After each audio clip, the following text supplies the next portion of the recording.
guys! For today's video ay samahan nyo naman ako sa aking morning routine at samahan nyo na din akong i-unbox yung padala ng isa kong bagong follower. For almost 10 months na pagva-vlog, heto ang kauna-unahang natanggap ko na blessing galing sa aking follower. Bukod sa likes, comments, shares at mga stars na natanggap ko na blessing na rin para sa akin. Heto nga ang unang pagkakataon na may nagpadala sa akin. Anyways, bago ang lahat, balik muna tayo dito sa video ko guys. Gaya nga ng madalas kong gawin, maagang gigising para magtimpla ng kape. Maaga kasi ang pasok ng asawa ko sa school niya, kailangan 6:30 AM ay paalis na siya dito sa bahay. Nagluto nga lang ako ng pancake at hinaluan ko ng saging na saba. Nagmukha pang ang pritong itlog yung gawa kong pancake pero pwede na yan. Heto nga ang aking asawa at gising na at halatang inaantok pa pero kailangan niya na din kumilos para hindi siya abutan ng traffic. Halos 2 oras din kasi ang biyahe niya mula Novaliches hanggang Taguig.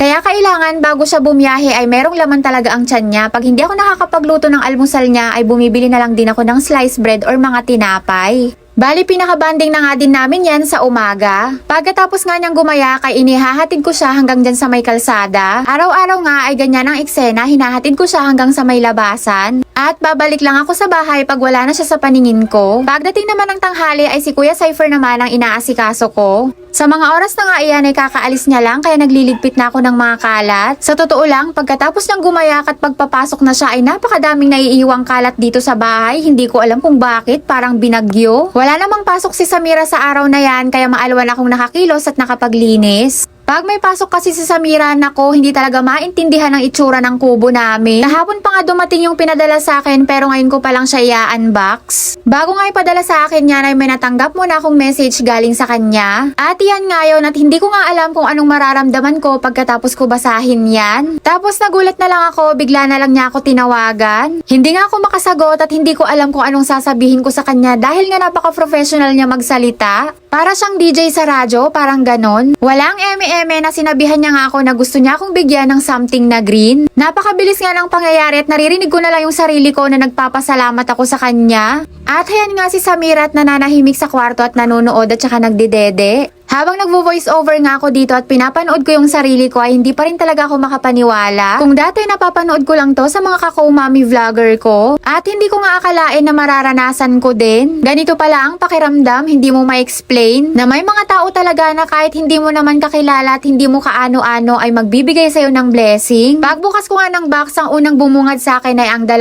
sponge at ang handle na color green na yan. Hindi ko pa man nakikita ng buo ay kilig na ako sa tumambad sa akin na kulay. At ang sunod naman ay screw at 2 extra na tornilyo. At sa mga oras na nga iyan ay napawaw na talaga ako. Thank you Lord sa blessing at sa taong nagbigay sa akin nito. Sa kauna-unahang pagkakataon ay magkakaroon na ako ng color green na lutuan. Sa nagbigay po sa akin nito, alam ko pong mapapanood nyo ito. Maraming salamat po at sobrang nagustuhan ko po itong bago kong lutuan. God bless po sa inyo at iingatan ko po talaga itong bigay nyo. Thank you po talaga kasi kahit bagong follower ko lang po kayo ay nagtiwala na kayo agad sa akin. So ayan na nga guys, kailangan palang itornilyo yung hawakan. Akala ko isusuklob lang, Diyos mio. Umaandar nga na naman ang pagka-ignorante ko at pagka-barbaryotic ko, Diyos ko day. At heto na nga at nagkamali na nga, Diyos mio. Kaya pala hindi humihigpit dahil nga may nakalimutan akong ilagay. Kaya ayan, tinanggal ko na naman uli. Kailangan palang ilagay yung kapirasong puti na yon para mahigpit yung hawakan. At sa wakas, tumama din. At ayan na nga at nabuo ko na siya. Super cute at napakaganda nga niya at hindi ko sure kung gagamitin ko ba ito, i-display ko na lang, charis. Mas lalo pa nga siyang mas maganda sa personal kasi yung mismong lutuan niya ay kumikintab para siyang may glitters.